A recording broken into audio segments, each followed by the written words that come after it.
ஜோதிட சாஸ்திரத்தின்படி சுக்கிர பகவானானவர் மிகவும் சக்தி வாய்ந்தவர். முக்கியமாக சுக்கிரனின் ஆதிக்கம் பெற்றவர்கள் சிறந்த கவர்ச்சி, வசீகர தோற்றம் மற்றும் இரக்க குணம் கொண்டவர்களாக இருப்பார்கள். பெண்கள் மற்றும் குடும்பத்தின் மீது அதீத அன்பு கொண்டவர்களாகவும் திகழ்வார்கள்.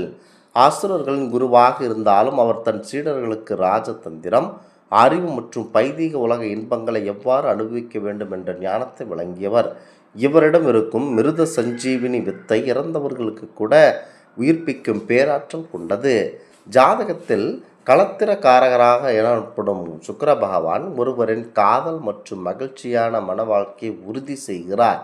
தம்பதிகளுக்கு இடையேயான அன்பு மற்றும் தாம்பத்திய இன்பத்திற்கு இவரே முழு பொறுப்பு. சுக்கிரன் 64 கலைகளுக்கும் அதிபதியாக கருதப்படுகிறார். இசை, நடனம், நடிப்பு, கவிதை மற்றும் அனைத்து வகையான அழகு சார்ந்த விஷயங்களிலும் சிறந்து விளங்க இவரின் அருள் நிச்சயமாக கிடைக்க வேண்டும். மனிதனின் வாழ்வில் ஏற்படும் அனைத்து விதமான சந்தோஷங்கள், ஆடம்பர வாழ்க்கை, வாகனங்கள், ஆபரணங்கள் மற்றும் வசதியான வீடு போன்ற அத்தனை இன்பங்களுக்கும் சுக்கிரனே காரகனாக விளங்குகிறார். நவகிரகங்கள் சுக்கிர பகவான் அன்பு, அழகு, செல்வம், சுபபோகம் மற்றும் திருமண வாழ்க்கை ஆகியவற்றிற்கு அதிபதி ஆவார். இவர் களத்திர காரகன் மற்றும் அசுரர்களின் குருவாகவும் அறியப்படுகிறார். இந்த ஆன்மீக தகவல் உங்களுக்கு பிடித்து இருந்தால் தெய்வீக பலன்கள் சேனலை கண்டிப்பாக சப்ஸ்கிரைப் செய்து கொள்ளவும்.